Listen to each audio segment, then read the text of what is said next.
అధ్యక్ష అడిగిన వాటికి కూడా చెప్పొద్దంటే నేనేం చెప్పాలి? మరిగా ముఖ్యమంత్రి గారు కూడా అన్నారు అన్నమాట. దయచేసి దయచేసి ప్లీజ్.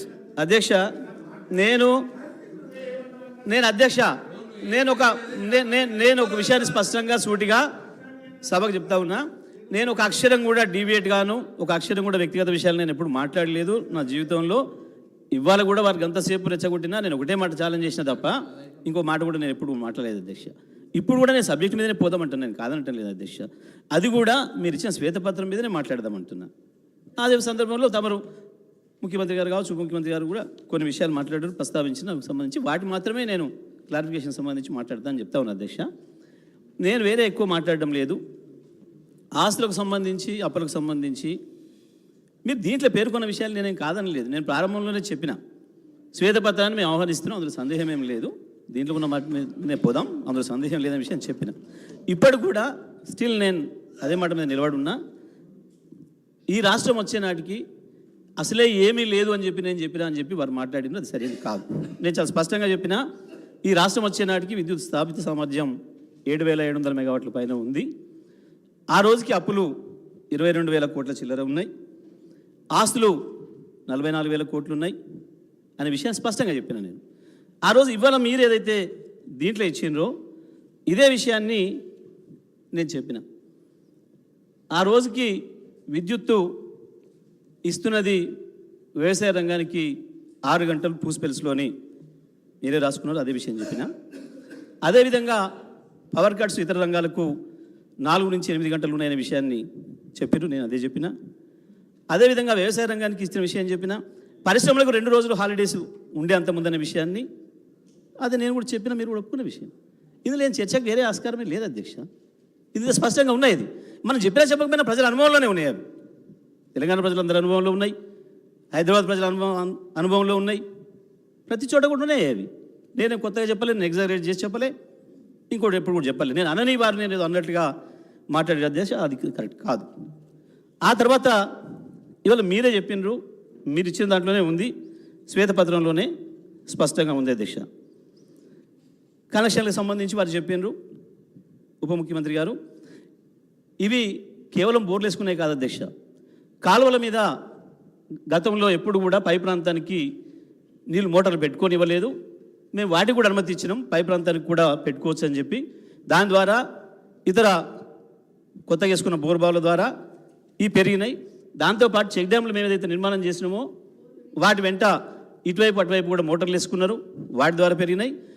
పైగా మేము తీసుకున్న మిషన్ కాకతీయ ద్వారా ఏదైతే నీళ్లు పెరిగినాయో భూగర్భ జలాలు దాదాపు 6 మీటర్లు పెరిగినాయి తెలంగాణలో అని చెప్పి స్వయంగా కేంద్ర ప్రభుత్వ సంస్థలు చెప్పినాయి. వాటి ద్వారా మళ్ళీ నీళ్లు పైకి రావడం ద్వారా ఇతర ప్రాంతాల్లో, మెట్ట ప్రాంతాల్లో, కాలువల అందరి ప్రాంతాల్లో కూడా కొత్తగా బోర్లు వేసుకున్నారు, వాటి ద్వారా పెరిగినాయి అధ్యక్ష. ఇందులో సందేహం లేదు, పెరగలేదని మేమేం చెప్పడం లేదు, మేమే చెప్పినాం పెరిగినాయి అన్నమాట. గత శాసనసభలో కూడా వారు అడిగిన ప్రశ్న సమాధానంగా చెప్పినా నేను అక్కడ కూర్చొని కూడా, అందులో సందేహమే లేదు. వీటన్నిటికీ మించి వ్యవసాయం పెరిగిందా లేదా వ్యవసాయ రంగం అనే దానికి ఒకటే మాట ఉదాహరణ అధ్యక్ష. 2013-14 నాడు 2 పంటలు కలిపి మనం ఇక్కడి నుంచి సేకరించిన ధాన్యం 40 లక్షల మెట్రిక్ టన్నులు అయితే ఇప్పుడు గత సంవత్సరం దాదాపు 2,30,00,000 మెట్రిక్ టన్నుల ధాన్యాన్ని మనం సేకరించగలిగినాం అధ్యక్ష, 2 పంటలు కలిపి. అదే ఉదాహరణ సార్, ఇక దాని మించి వేరే ఇంకా సాక్ష్యాలు అక్కర్లేదని చెప్పి నేను భావిస్తా ఉన్నాను అధ్యక్ష. ఇక ఇంకొక విషయం కూడా గౌరవ ముఖ్యమంత్రి గారు తీసుకొచ్చారు ఒక ప్రస్తావన, ఏది కొన్ని చోట్ల జరిగినవి ధర్నాలు జరిగిన విషయం 100% వాస్తవమే. అక్కడ స్పష్టంగా నేను ఇదే శాసనసభలో ఒకసారి సమావేశాలు జరుగుతున్న సందర్భంగా కొన్ని చోట్ల విద్యుత్ రావడం లేదు అని చెప్పి మా శాసనసభ్యులు కావచ్చు వారు కూడా లేవనెత్తినప్పుడు మేము దానిపైన చర్చ చేస్తే, దానిపైన ఎంక్వైరీ చేస్తే మనకు ఎన్టీపీసీ నుంచి ఏదైతే రామగుండం నుంచి వాళ్ళు గత 2 సంవత్సరాల క్రితమే ఇస్తామని ఒప్పుకున్నది వాయిదా వేస్తూ మొన్న లాస్ట్ డిసెంబర్లో ఎట్టి పరిస్థితుల్లో ఇస్తామని చెప్పినారు. ఆ తర్వాత జనవరి 15 నాటికి ఇస్తామని చెప్పినారు. మనం దాన్ని 1600 వస్తుందని చెప్పి అంచనా వేసుకున్నాం, అది అందలేదు. ఈసారి మన అంచనాలలో తప్పింది, హైడల్ ప్రాజెక్ట్స్ ద్వారా వస్తుంది అనుకున్న విద్యుత్ రాలేదు, నాగార్జున సాగర్, శ్రీశైలం ద్వారా. ఈ రెండింటి ద్వారా ఏదైతే మనం అందుబాటులోకి వస్తుంది అనుకున్న విద్యుత్ రాలేదో దానివల్ల ఇబ్బంది అయింది. అధికారులు సొంతంగా నిర్ణయం తీసుకొని ఇతర రాష్ట్రాల నుంచి విద్యుత్ తీసుకున్న విషయంలో కొంత ఇబ్బంది జరిగింది. ఆ విషయాన్ని మా దృష్టికి తీసుకురాగానే సభ జరుగుతుంది కాబట్టి వెంటనే ముఖ్యమంత్రి గారి దృష్టికి తీసుకపోతే అప్పటికే కొన్ని చోట్ల రైతులు ధర్నాలు చేస్తున్నారు అనే విషయం కూడా మా దృష్టికి వచ్చింది. వెంటనే ముఖ్యమంత్రి గారు మళ్ళీ ఆదేశం ఇచ్చి ఎక్కడ దొరికినా సరే కొనుక్కొని రండి, కొంత ఎక్కువైనా సరే ఇబ్బంది అయినా సరే రైతుల మీద భారం పడియొద్దు, 1 ఎకరం పొలం కూడా ఎండిపోనివద్దు, ఎట్టి పరిస్థితులలో మనం ప్రభుత్వం పైన డిస్కౌంట్ పైన భారం పడితే పడవచ్చు, అది ఎట్లయినా చూసుకుందాం, కానీ రైతులకు మాత్రం నష్టం కానివద్దు అని చెప్పి అప్పటి ముఖ్యమంత్రి గారు కేసీఆర్ గారు ఏదైతే ఆదేశాలు ఇచ్చిండ్రో దాని ప్రకారం వెంటనే సరి చేసుకున్నాం అధ్యక్ష. దానికి సంబంధించి వల్ల ఇక్కడ ఇంకొక విషయాన్ని కూడా ప్రస్తావించారు అధ్యక్ష. వారు శ్వేతపత్రాలు ఇచ్చిందే, వారు ఇవ్వలేదు అని మాట్లాడుతున్నారు. ఇక్కడ శ్వేతపత్రంలో చాలా స్పష్టంగా ఏప్రిల్ నుంచి నవంబర్ వరకు 2023 ఏప్రిల్ నుంచి నవంబర్ వరకు మాత్రమే 19.22 గంటలు ఇచ్చినట్టుగా వారు అధికారులు ఇచ్చినారు అని చెప్పి శ్వేతపత్రంలో ఇచ్చారు అధ్యక్ష. మేము 2018 నుంచి 2022-23 ఏప్రిల్ వరకు కూడా 24 గంటలు ఇచ్చినామనే విషయాన్ని మీరు స్పష్టంగా ఒప్పుకున్నారు అధ్యక్ష. ఇంకొక విషయం కూడా చెప్తున్నారు అధ్యక్ష, మా జిల్లాలో కొంతమంది కాంగ్రెస్ పెద్దలు ఆ రోజు 24 గంటల విద్యుత్ అవసరం లేదు అని చెప్పి పత్రికా స్టేట్మెంట్లు కూడా ఇచ్చారు అధ్యక్ష. పత్రికా స్టేట్మెంట్ చాలా ఉన్నాయి అధ్యక్ష. మేము ఇప్పుడు ఇక్కడ సిద్ధం కాలేదు, తీసుకురాలేదు, తర్వాత మళ్ళీ ఇప్పుడు చర్చ పెడితే అది కూడా తెస్తాం అధ్యక్ష. అంటే 24 గంటలు ఇచ్చినామని చెప్పడానికి అధ్యక్ష, నాకు వేరే ఉద్దేశం లేదు, నేను ఆరోపణ చేయలేదు, చెప్పిన మాట మాత్రమే అన్నా. 1-2 చోట్ల ధర్నాలు కూడా జరిగినాయి. ఇప్పుడు 24 గంటల విద్యుత్ వద్దు అని చెప్పి కూడా ధర్నాలు కూడా జరిగిన విషయం వాస్తవం అధ్యక్ష. దానికి సంబంధించి కూడా చాలా బయట ఉన్నాయి సార్ సాక్ష్యాలు. అదేవిధంగా వీరే ఒప్పుకున్నారు అధ్యక్ష. విద్యుత్ విషయంలో కాంట్రాక్టెడ్ కెపాసిటీ ఆ రోజు 7,872 ఉంటే ఈరోజు 19,475 ఉన్నదనే విషయాన్ని వారి శ్వేతపత్రంలో చెప్పారు. ఇది 100% వాస్తవం, నేను అంగీకరిస్తూనే ఉన్నా, అందులో సందేహం లేదు. అయితే దాంట్లో వారు చెప్పింది ఏదైతే ఉందో ఉప ముఖ్యమంత్రి గారు, మేము అప్పటికే ప్రారంభించినాం, అవి మీరు పూర్తి చేసిండ్రు అనే మాట చెప్పాను. వాస్తవానికి కేటీపీపీ అప్పటికి మీరు 30% పూర్తి చేసిండ్రు, మేము వచ్చిన తర్వాత మిగతా 70% పూర్తయింది. కొత్తగూడెం ఏదైతుందో అది పూర్తిగా మేము వచ్చిన తర్వాతనే ప్రారంభం చేసినాం. 0 డేట్ ఉంది, కమిషన్ డేట్ ఉంది, మీరు అధికారులను అడిగి తీసుకోవచ్చు అధ్యక్ష. 600 మెగావాట్లు తీసుకోండి, మీరు మీ అధికారుల దగ్గర నుంచి తీసుకోండి. 0 డేట్ మాత్రమే స్టార్ట్ అయింది, 0 డేట్ మాత్రమే స్టార్ట్ అయింది. అదేవిధంగా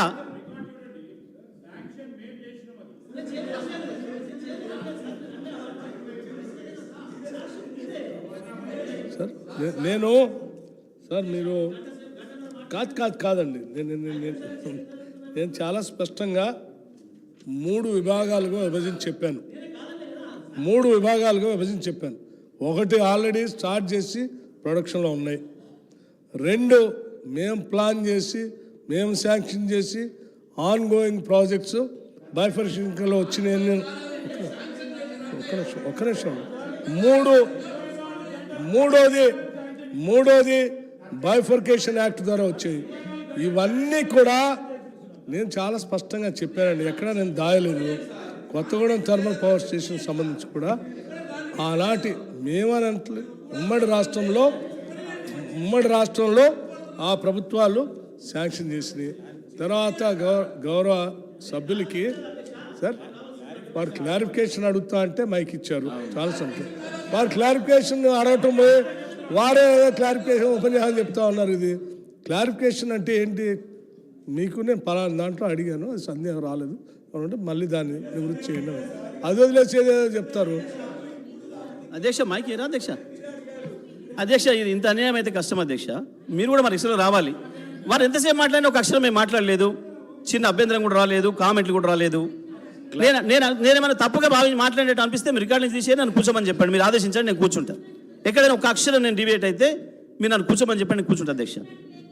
నాకు వేరే ఏమి ఇబ్బంది లేదు అధ్యక్ష. వీటి మీద కదా వారు మాట్లాడిన దాన్ని నేను మాట్లాడాను. నేను ఇవాళ వారు చెప్పింది ఏం చెప్పిండ్రు? ప్రస్తుతం 19,475 ఉంది అని చెప్పిండ్రు. మరి ఇది ఎట్లా వస్తుంది అధ్యక్ష? ఆకాశం నుంచి వస్తుందా? మీరు పెట్టింది చెప్పినా కదా, మీరు చెప్పిన ప్రకారమే 1000 మేము పెట్టినామని చెప్పిండ్రు. దాంట్లో ఎట్లా వచ్చిందో చెప్పిన, నేను స్పష్టంగా చెప్పిన. ప్లీజ్ అందులో డౌట్ ఏముంది అధ్యక్ష? అధ్యక్ష ఆ 3 కూడా మాట్లాడదాం అధ్యక్ష. భద్రాద్రికి సంబంధించి స్పష్టంగా నేను ఉదయమే తమ ద్వారా పేపర్ కూడా వారికి పంపించిన బిహెచ్ఎల్ వారు ఒప్పుకున్నాకనే వారు ఏదో బుల్స్ గిల్స్ అన్నారు. ఆ బుల్స్ సంబంధించి మాకు తెలియదు, సంబంధం లేదు. అది బిహెచ్ఎల్కి వాళ్ళకి సంబంధించిన విషయం. వీరికి ఏమైనా తెలిస్తే బిహెచ్ఎల్ మీద వారు ఏమైనా తీసుకుంటారో చర్యలు వాళ్ళు ఇష్టం, అది మాకేం సంబంధం లేదు అధ్యక్ష. మేము ఇచ్చింది బిహెచ్ఎల్కు స్పష్టంగా కేసు వేసిన మాట వాస్తవం. ఇదే బట్టి గారు, శ్రీధర్ గారు ఇక్కడి నుంచి కూర్చొని చాలాసార్లు దానికి సంబంధించిన విషయాలు మాట్లాడింది వాస్తవం. మేము అక్కడి నుంచి క్లారిఫికేషన్లు ఇచ్చింది కూడా వాస్తవం అధ్యక్ష. ఇవాళ మేము ప్రతిపక్షంగా ఉన్నా మేమే ఇస్తున్నాం, అవాళ ప్రభుత్వ పక్షంగా కూడా మేమే ఇచ్చినాం అధ్యక్ష. ఇదే జానారెడ్డి గారు ఇక్కడ కూర్చొని ఆ రోజు మాట్లాడినప్పుడు వారు ఒక విషయం చెప్పారు అధ్యక్ష. వారు ఒక విషయం చెప్పారు, 24 గంటల విద్యుత్తును ప్రకటించబోతున్నాం అని చెప్పి ఆనాటి మా ముఖ్యమంత్రి గారు చెప్తున్న సందర్భంలో జానారెడ్డి గారు ఒక మాట చెప్పారు. ఇది కనుక జరిగితే ఆశ్చర్యమే అనే మాట వారు చెప్పారు స్పష్టంగా. నేనే తప్పు మాట్లాడతలేను కదా, ఎందుకు తొందరపెడుతున్నారు డిప్యూటీ సీఎం గారు, ఎందుకు అంత తొందరపెడుతున్నారు? నేను ఓపిక విన్నాం కదా మీ అన్ని, ఎందుకు అంతగా మాట్లాడే రాదని అడగండి మీరు. భద్రాద్రికి సంబంధించి చాలా స్పష్టంగా ₹1 కూడా నష్టం లేదు దాంతో అనే విషయాన్ని చాలా సందర్భాల వరకు చెప్పినాం. అందులో ఎక్కడ కూడా ఇబ్బంది లేదు. ఎన్జిటి కేసు వల్లనే ఆగిందనే విషయం కూడా వారికి కూడా తెలుసు. అవన్నీ రికార్డ్స్ అయ్యా సార్, ఇక్కడ ఏది కూడా ఆపడానికి లేదు, దాచిపెట్టడానికి లేదు, అన్ని రికార్డ్సే సార్. మీరు ఏదో విచారణకు ఆదేశించారు, ఇంకా సంతోషం. దాంట్లో మేము మంచి కడిగిన ముచ్చట్లాగా వస్తాం, ఏం ఇబ్బంది లేదు, మాకు ఇంకా కూడా సంతోషం. ఇక యాదాద్రికి సంబంధించి ఏదైతే మీరు వ్యయం పెరిగిందంటుండ్రో అది ఎఫ్జిడి నిబంధనల ద్వారా పెరిగింది. కేంద్ర ప్రభుత్వం ఇప్పుడు తర్వాత తీసుకొచ్చిన ఎఫ్జిడి నిబంధనలు ఏదైతే వచ్చినాయో దానికి సంబంధించి వ్యయం పెరిగింది. అయితే కాస్ట్ మనం పెంచడానికి వీల్లేదు, అగ్రిమెంట్లోనే పెట్టాం అధ్యక్ష. డిసిఎం గారు కాస్ట్ పెంచడానికి వీల్లేదు, ఆలస్యమైన వారిదే బాధ్యత అని చెప్పి దాంట్లో కండిషన్స్లో పెట్టినాం. ₹1 కూడా మనం పెంచేదానికి లేదు అధ్యక్ష. దాంట్లో వాళ్ళు ఆ రోజు అగ్రిమెంట్లో ఎంత అవుతుందో అమౌంట్ అదే అమౌంట్తో పూర్తి చేయాల్సిందే తప్ప ₹1 కూడా పెంచడానికి వీల్లేదు. మన డిస్కమ్ నుంచి ₹1 కూడా వారికి అదనంగా పే చేసేది లేదు అధ్యక్ష. దాంట్లోనే ఉంది, రెండింటిలో కూడా అదే కండిషన్ మీద ఇచ్చిన అధ్యక్ష. అది ఒకటి, అన్ని అనుమతులతో ప్రారంభించిన అధ్యక్ష. అదన కొంచెం ముందు ప్రారంభం చేసినాం కానీ తొందరగా భద్రాద్రి ఇది మాత్రం దాని అనుభవాన్ని దృష్టిలో పెట్టుకొని అన్ని అనుమతులు కేంద్రం నుంచి కూడా MOIF అనుమతి కూడా తీసుకొని ఈసీ తీసుకొనే మరి ప్రారంభించాం అధ్యక్ష. అయినా దురదృష్టవశాత్తు మళ్ళీ ఎన్జిటి దాని మీద స్టే ఇవ్వటం, ఆ తర్వాత కేంద్రానికి ఉత్తర్వులు ఇచ్చింది అధ్యక్ష ఎన్జిటి. మళ్ళీ కొత్తగా 9 నెలల్లో ఇవ్వండి, మళ్ళీ క్లియరెన్స్ ఇవ్వండి, క్లియరెన్స్ తీసుకోండి అని చెప్పి కేంద్రానికి ఆర్డర్ ఇస్తే కూడా కేంద్రం కూడా ఇంతవరకు దానిపైన స్పందించలేదు అధ్యక్ష. వారు తప్పకుండా కేంద్రం నుంచి వెళ్ళి మాట్లాడతాం, పరిష్కారం చేసుకుంటామంటున్నారు. సంతోషం, చేస్తేనే మంచిది. పూర్తిగా వచ్చింది అది వీలైతే జనవరి ఫిబ్రవరిలోనే మనం దాన్ని కమిషన్ చేసుకోవడానికి కూడా అవకాశం ఉంది. 2 కూడా అది వస్తే క్లియర్ అయిపోతుంది. పని కూడా 90% పైన అయిపోయింది కాబట్టి తీసుకోవచ్చు అధ్యక్ష, దానికి అభ్యంతరం లేదు అధ్యక్ష. అక్కడ కూడా స్పష్టంగానే ఉంది. అది భారతదేశంలో ఉన్న నవరత్నాల్లో ఒకటి, అది దానికి ఏం సంబంధించి ఇబ్బంది లేదు, స్పష్టంగా వారికి ఇచ్చినాం. ఈ విషయంలో కూడా ఎక్కడ కూడా ఎటువంటి ఇబ్బంది లేదు అధ్యక్ష. అదేవిధంగా నష్టాలకు సంబంధించి స్పష్టంగా ఉంది అధ్యక్ష. ఒకటి, ఇంటర్నల్గా కొన్ని విషయాలకు సంబంధించిన ఇబ్బంది ఉందని చెప్పాను. అదేవిధంగా అవతల ఎక్స్టర్నల్గా కూడా కేంద్ర ప్రభుత్వం ఏదైతే సెస్ వేసిందో 400 ఒక మెట్రిక్ టన్ బొగ్గుకు 400 గ్రీన్ సెస్ వేసిందో దానివల్ల ఖర్చు అదనంగా పెరిగింది. అదేవిధంగా బొగ్గు ధర ఏదైతే 800 ఒక టన్నుకు పెంచిందో దానివల్ల అదనపు భారం పడింది. రైల్వే ఫ్రైట్ ఛార్జెస్ ఏదైతే పెంచిందో దానివల్ల కూడా అదనపు భారం పడింది. దానివల్ల కొంత డిస్కౌంట్లకు నష్టం వస్తుంది అనే విషయాన్ని కూడా ఇంటర్నల్ ఎఫిషియన్సీని కానీ ఎక్స్టర్నల్ వాటికి సంబంధించి ఈ 3 బర్డెన్ల వల్ల కొంత అదనపు భారం పడింది డిస్కౌంట్ల పైన అనే విషయం అది బహిరంగమే. అది కూడా గతంలో చర్చ చేసాం అధ్యక్ష. ఇదే అసెంబ్లీలో వారు కూడా పాల్గొన్నారు ఆ చర్చలో. రికార్డ్స్ ఉన్నాయి అధ్యక్ష. నేనేమన్నా అక్షరం పొరపాటు మాట్లాడినా దానిపైన కూడా గతంలో చర్చ జరిగింది అధ్యక్ష. ఇది చాలా స్పష్టంగా ఉన్నాయి అధ్యక్ష, ఇందులో ఏం సందేహమే లేదు అధ్యక్ష. ఇంత విషయం క్లియర్గా ఉంది. ఒకటి మేము చెప్పేది, మేము అంటుంది, మేము 10 ఏళ్లలో విద్యుత్ రంగంలో భారతదేశంలో ఏ రాష్ట్రం సాధించిన విజయాలు మేము సాధించినామన్నమాట చెప్పినాం. వారు కాదు ఏదో మేము తీసుకున్న చర్యల వల్ల వచ్చినాయి అన్నారు. వస్తే మరి పక్క రాష్ట్రంలో కూడా రావాలి. పొత్తులు ఉన్నప్పుడే మీరు తీసుకున్న చర్యలన్నీ 2014 ముందు తీసుకున్నారంటే పక్క రాష్ట్రంలో కూడా రావాలి, వాళ్ళు కూడా ఇవ్వగలగాలి. 24 గంటలో, 18 గంటలో, 19 గంటలో అక్కడేం జరుగుతుందో తెలుసుకోండి. రాజస్థాన్లోనైనా రాగలగాలి, అక్కడేం తెలుసుకోండి. పక్కన కర్ణాటకలో అయినా ఇవ్వగలగాలి. ఎందుకంటే యూపీఏ ప్రభుత్వం తీసుకుంది కదా అధ్యక్ష. తీసుకున్నప్పుడు ఆ రాష్ట్రాల్లో కూడా ఇవ్వగలగాలి 24 గంటలు. అక్కడ ఎక్కడ ఇవ్వలేకపోతున్నారు, ఒక తెలంగాణలో ఇచ్చినారు అని అంటేనే దాని అర్థం తెలంగాణ ప్రభుత్వం యొక్క ఎఫిషియన్సీ ఏందో, కేసీఆర్ గారి యొక్క ఆలోచనలు ఏందో, కేసీఆర్ గారి యొక్క గొప్పతనం ఏందో అర్థమవుతుంది అధ్యక్ష. తెలంగాణ అదే కదా అధ్యక్ష, దానికి వస్తున్నా. మేము స్పష్టంగా అడుగుతుంది ప్రభుత్వాన్ని, మేము ఇవాళ అంత క్లియర్గా చేసి పెట్టినాం. ఆస్తుల అప్పులకు సంబంధించి కూడా నేను still I'm stand on my word. తప్పకుండా 81,000 ఆస్తులు ఉన్నమాట, అప్పులున్నమాట వాస్తవం. 1,37,000 కోట్లు ఆస్తులు ఉన్నమాట వాస్తవం. ఇంకా మళ్ళీ చర్చకైనా తర్వాత కూడా అసెంబ్లీ నడుస్తుంది, ఏమి ఇబ్బంది లేదు. ఇంకా కూడా చర్చ చేసుకోవచ్చు, చెప్పొచ్చు. అన్నీ కూడా ఉన్నాయి అధ్యక్ష. కట్టిన సబ్స్టేషన్లు ఉన్నాయి, గుంజిన లైన్లు ఉన్నాయి, అన్నీ కూడా ఉన్నాయి అధ్యక్ష. ఇవాళ నేను తమ ద్వారా ప్రభుత్వాన్ని అడుగుతుంది, మీరు 24 గంటలు రైతులతో సహా అన్ని రంగాల వినియోగదారులకు విద్యుత్ ఇవ్వడానికి కట్టుబడి ఉన్నారా? అదేవిధంగా 200 యూనిట్ల వరకు ఏదైతే వైట్ రేషన్ కార్డు ఉన్న వాళ్ళందరికీ కూడా ఉచిత విద్యుత్ ఇస్తారంటున్నారో అది ఇస్తారా? ఇస్తే ఎప్పటి నుంచి ఇస్తారు? ఆ విషయం కూడా స్పష్టంగా మీ ద్వారా సభ ద్వారా ప్రజలకు చెప్పాలని చెప్పి నేను కోరుతున్నా అధ్యక్ష. అదేవిధంగా ఏదైతే మీటర్ల విషయం వచ్చిందో, మీటర్లు పెట్టకపోవడం వల్లనే మేము 25.5 ఎఫ్ఆర్బిఎం ఆపిన విషయాన్ని కేంద్ర మంత్రి గారే మొన్న స్వయంగా చెప్పినారు. మేము చెప్పిన చాలా సందర్భాల్లో మేము 35,000 కోట్లు నష్టపోయినామనే విషయాన్ని. దానికి సంబంధించి మీటర్లు రైతులకు సంబంధించి ఎక్కడ కూడా మీటర్లు బిగించకుండా ఉండాలి అని చెప్పి మేము కోరుతా ఉన్నాం. దానిపైన ఈ ప్రభుత్వం యొక్క వైఖరిందో కూడా చెప్పాలని చెప్పి మేము కోరుతా ఉన్నాం. దాంతోపాటు ధరలు కూడా, విద్యుత్ ధరల భారాన్ని కూడా ప్రజలపై మోపకుండా ఇవాళ మేము ఇచ్చిన పద్ధతుల్లోనే తప్పకుండా కొనసాగిస్తారా విద్యుత్ సరఫరాని, పంపిణీని ప్రజలందరికీ 24 గంటలు స్పష్టం చేయాలని తమ ద్వారా ప్రభుత్వాన్ని కోరుతా ఉన్నాం అధ్యక్ష. ఇక అన్ని విషయాలు తెలుసు. మేం చీకటి నుంచి వెలుగులు సృష్టించుకుంది ఒక్క తెలంగాణ రాష్ట్రమే గత 10 సంవత్సరాల కాలంలో అనే విషయం ఈ దేశానికి అంతటి తెలుసు.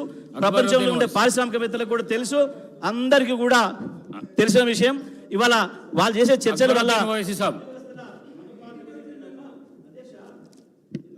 Honorable Speaker, sir. Sir, I have few clarifications